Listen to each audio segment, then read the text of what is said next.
have seen what happened. I mean, I watched it literally like I was watching a television show. And if you would have seen the speed, the violence, you know, they say that, the speed, the violence, they use that term.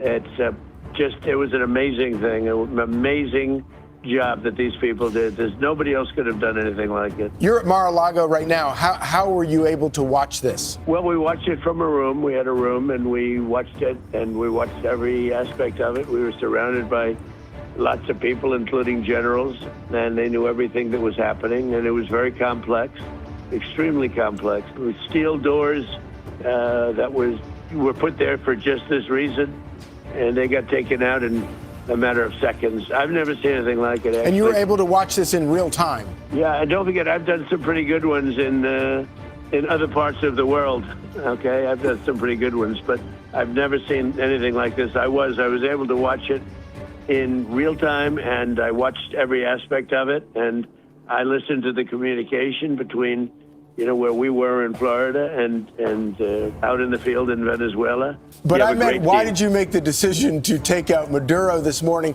And what was Maduro doing when our guys came in on him?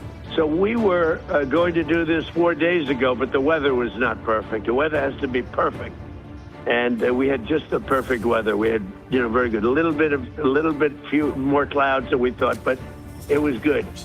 We waited 4 days. We were going to do this 4 days ago, 3 days ago, 2 days ago. And then all of a sudden it opened up and we said go. And I'll tell you, it was just amazing. And what was he doing? He was in a very highly guarded, like a fortress, actually. He was in a fortress. It just was the right time to do it. We had to do it because it's a war. We're losing 300,000 people a year. We don't lose that much in a war, okay, if you look. And we had to do it. But he was in a house that was more like a fortress than a house. It had steel doors. It had what they call a safety space, where it's, you know, solid steel all around. He didn't get that space closed. He was trying to get into it, but he got bum rushed so fast that he didn't get into that. We were prepared. We had, you know, massive blowtorches and everything else that you need to get through that steel, but we didn't need it. He didn't make it to that area of the house.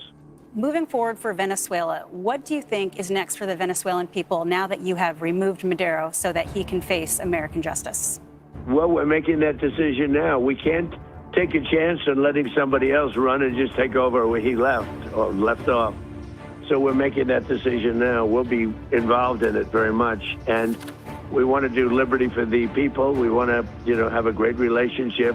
I think the people of Venezuela are very, very happy because they love the United States. You know, they were run by essentially a dictatorship or worse. It couldn't have been worse. It was a terrible thing that was taking place in Venezuela. But look, tremendous numbers of people were being killed through drugs.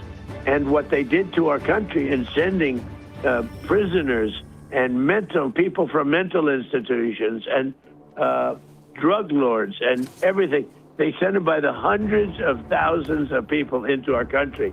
And that is just unforgivable. That's why, you know, he wanted to negotiate at the end, and I didn't want to negotiate. I said, nope, we got to do it. You know, he was trying to negotiate at the end. You probably saw that. And trying hard to make a deal. And I said, and, you know, this could have been a very foolish thing if it didn't work out. But I said, nope, we can't do it. What he did with drugs was bad. Mr. President, you know, this is clearly a signature moment for your administration, this military strike, the capture of Maduro. We've had a lot of signature moments, if you really think about it. It certainly was. Let's add it to the list, one of the signature moments. But what do you say to the people waking up to this news this morning who are concerned that these actions may result in prolonged involvement of U.S. military in Venezuela? Well, first of all, I say that what we're doing is saving lives because the drug trafficking is so bad. It's gotten so out of control. And, you know, when you think 97% of the drugs coming in by sea, by ocean, by waterway, 97% down. It's almost nothing left. We had to do this in order to stop it on land.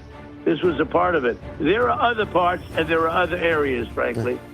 But What they did is really amazing, and I think it sends a signal. We're not going to be pushed around as a country anymore by these countries where we want to be politically correct all the time. You said that you were prepared for a second wave, and I assume that you still are. But what does the future look like for the Maduro loyalists who are still in Caracas and I assume have not yet fled or been removed? Well, if they stay loyal, the future is really bad. It's really bad for them. If they convert, there's a conversion factor. I would say most of them have converted. He's had very little loyalty. In fact, I noticed that today that some people are marching on the street waving flags, and they're very in support. They have American flags being waved on the streets. Mr. President, what do you make of the fact that just hours before the airstrike, there was a Chinese delegation meeting with Nicolas Maduro, and we have yet to hear from China any sort of comment on the attacks? I know nothing about that, but I have a very good relationship with President Xi, and there's not going to be a problem. And they're going to get oil. We're going to allow people to have oil. But we can't take a chance after having done this incredible thing last night of letting somebody else take over, where we have to do it again. We can do it again, too. Nobody can stop us. Real quickly before we let you go, though, can you tell us where Maduro and his wife are right this second? Well, they'll be heading to New York. You know, they were indicted in New York, and also... So were they taken to a ship first, and then... Yes, to Iwo Jima. They were on a ship. Okay. But they'll be heading into New York. The helicopters took them out, and they went by helicopter in a nice flight. I'm sure they loved it.